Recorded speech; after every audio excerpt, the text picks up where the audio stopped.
Welcome to the special episode of The Bottom Line. Earlier today, we got some breaking news about what is being planned for the CrossFit Games, as we got a hold of a permit that had been filed, an application for a permit that was filed with the county of Monterey, where the Aromas Ranch actually resides in. Niki, we found some kind of interesting details in here. This is sort of first to know these kinds of things, but number one, big news, CrossFit is planning on a games that's only Friday, Saturday, and Sunday, significantly truncating it from the original plan, which was Wednesday to Sunday. This is kind of a big deal.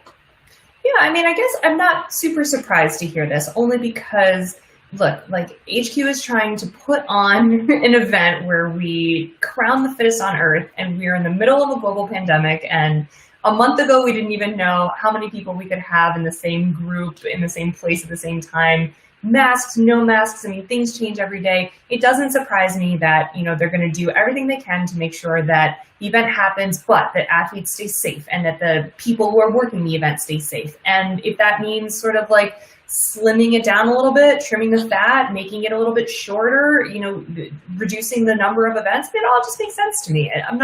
It doesn't seem crazy. I'm bummed as a fan that I don't get to watch for as many days in a row as I normally would. But again, it feels like they're going with the flow and they're doing everything in their power to make it actually happen for us. So I get it. I totally get it. Logistically, 3 days seems a lot more feasible than 5.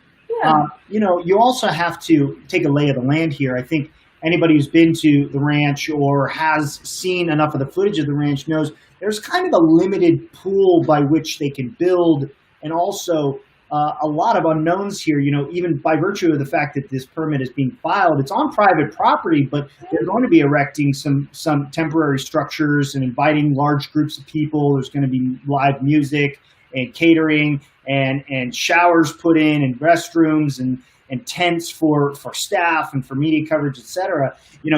Doing all of that kind of requires you to have a permit in order to do that kind of thing. So it does seem logistically that it makes the most sense to pare this thing down kind of to a 3-day weekend.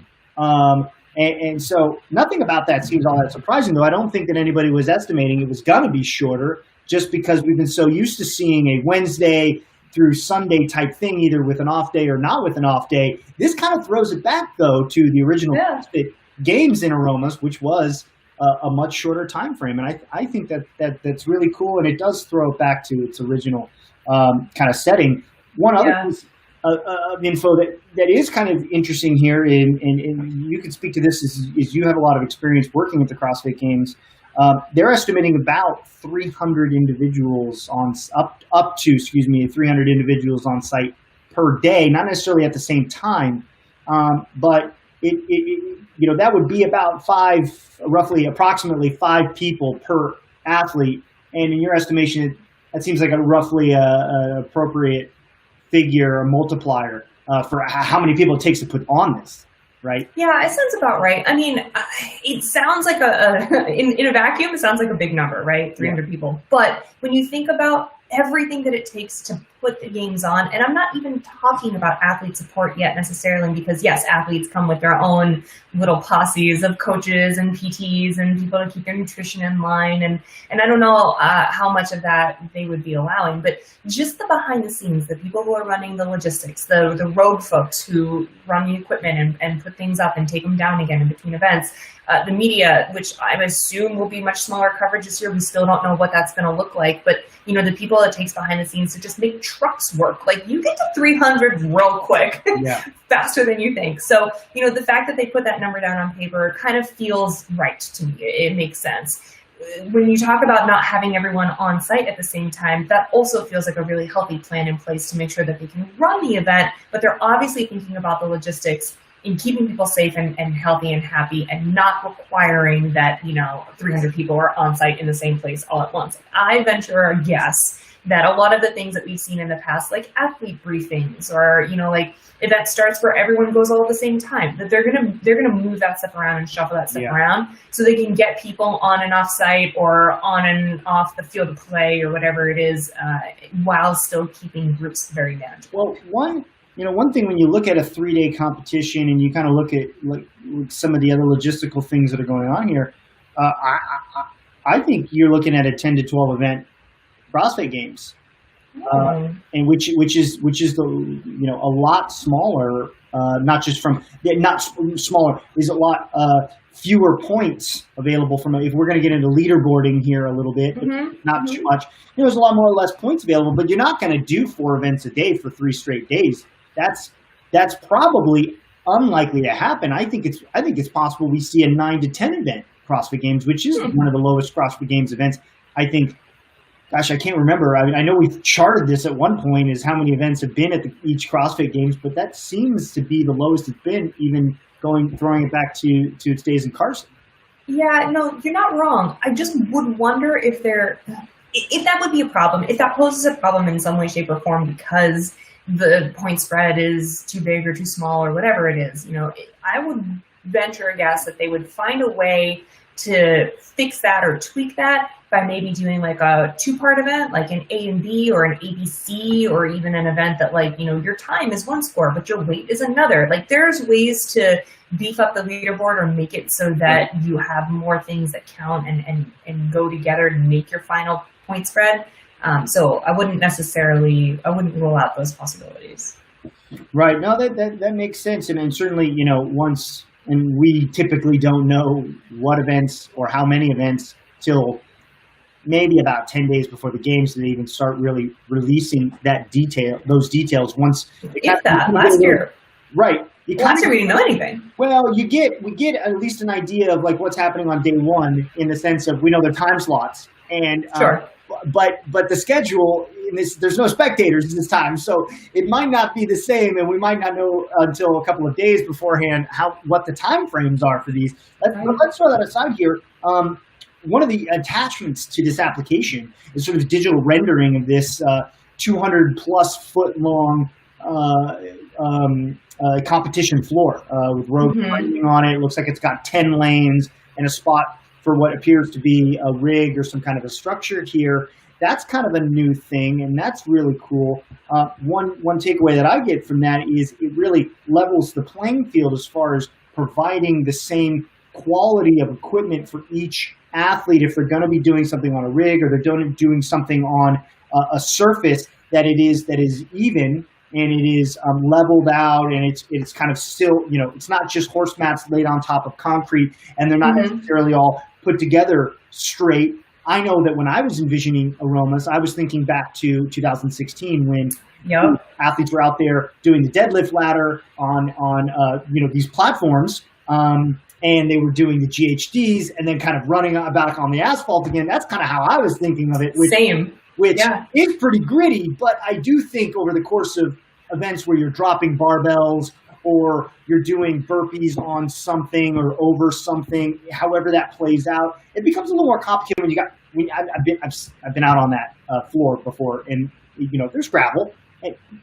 It's not the world's worst thing, but maybe it's a little too gritty for. Yeah, maybe. I don't know. I'm with you. Like, I was very naive in thinking about how this was going to be laid out, where I was like, oh, they'll run up this hill and there's this concrete slab and there's like a small indoor section. I've never been to the ranch, so I don't know, but I just kind of assumed that they were going to make use of the terrain the way that it is and do the games as best as they possibly could. And then, you showed me this rendering and I'm like, oh, of course, Rogue is involved and it's going to be as professional as possible, which is really cool. You're right. It levels the playing field. I mean, we've seen athletes complain about the lane differences in Madison when there were none because it was one big outdoor field. So it's like, they of course are going to do everything in their power to equalize the playing field and make an equal opportunity for all the athletes to attack the events, at their best capacity. I'm pleasantly surprised. I think it's going to be really cool. No, and Dave, much to Dave's credit, harken back to changes at regionals, changes also into Carson with things like lanes and things like the ability to track an athlete's performance over the course of an event. David said this before. I can't remember when, but years ago, it's like you want to be able as a spectator to enter into the arena or however you're watching, and be able to see what's going on and where the athlete is in their stage. And that's why regionals is set up. This regional floor was set up the way it was. You could see the athlete's progression through this workout to the course where, finish line, start line, pylons, or whatever it is, but the visual cues on the floor were very clear. They were very systematic. They were very organized. It gave also great visual appeal for your casual observer who maybe didn't start at the beginning, but they can say, hey, this guy's ahead. In a CrossFit class, you have no idea where anybody is. You guys moving around and various stages of completing whatever round or place you're at. So I think for those reasons, in a broadcast perspective, it makes a lot of sense to build that out, because a deadlift ladder, that's pretty obvious. You got the delay, you got the each position, or a snatch ladder, so each position has the weight on there. This thing, you got people doing not AMRAPs, but you have people doing rounds for time. You have no idea where anybody is. I think that would have made for a much poorer broadcasting and viewing experience for the at home, and everybody's at home. Right. No, you're absolutely right. And at the end of the day, it brings like a level of professionalism and a level of, I don't even know what it is, but like something feels really special about those competition floors. With the branding and the lanes and it feels like the games that we know and love. And like every CrossFitter who's been watching the games for years and years, like you get like a special excited feeling. Yeah, it's different. I've been out on the competition floor. I'm like, ooh, you kind of want to grab a barbell and start working out. Exactly. So I just feel like I didn't expect that. And again, that was like just me being naive, being like, oh, okay, we're going to get to the ranch. We're going to crown the fittest on earth. Like I'm stoked to see some kind of competition this year, but it's obviously going to be stripped down with just a few people, just a few days, whatever. Like that's kind of what I had in my head. So if they bring barbells out into the field in aromas, like I'm happy. Yeah. But looking at the possibility of really having some sort of setup that reminds us of what we've had these last few years with a real competition floor and equipment, and Rogue is in there, and it just fires me up. Like I'm really excited to see what they come up with, and we don't know anything yet. We don't know, if everything's going to be approved, if we're all going to be allowed on site, if there's going to be 300 people at a time, if they're even going to do a broadcast. Like so many things are up in the air, but I'm keeping my fingers and toes crossed that these, permits get approved and things keep getting planned this way, and it would be really fun to watch. Well, bottom line, I think CrossFit Games looks like very strongly it's moving forward. Certainly they're going through the logistical challenges of putting it on. Governor Gavin Newsom, Governor of California, he has signaled a lot of encouraging signs that pro sports is opening. And, with pro sports comes larger gatherings and components like that. I think that's a very strong signal for the CrossFit Games to move forward.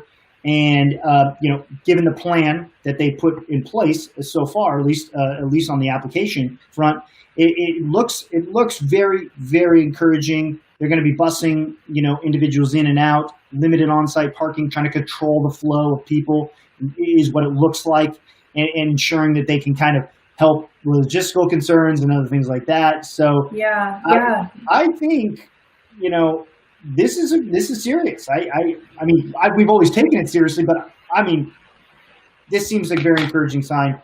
I know we're just kind of processing this, for the first time here and thinking about it, but looking at it on paper, looks like this is going to be a very, very cool CrossFit Games.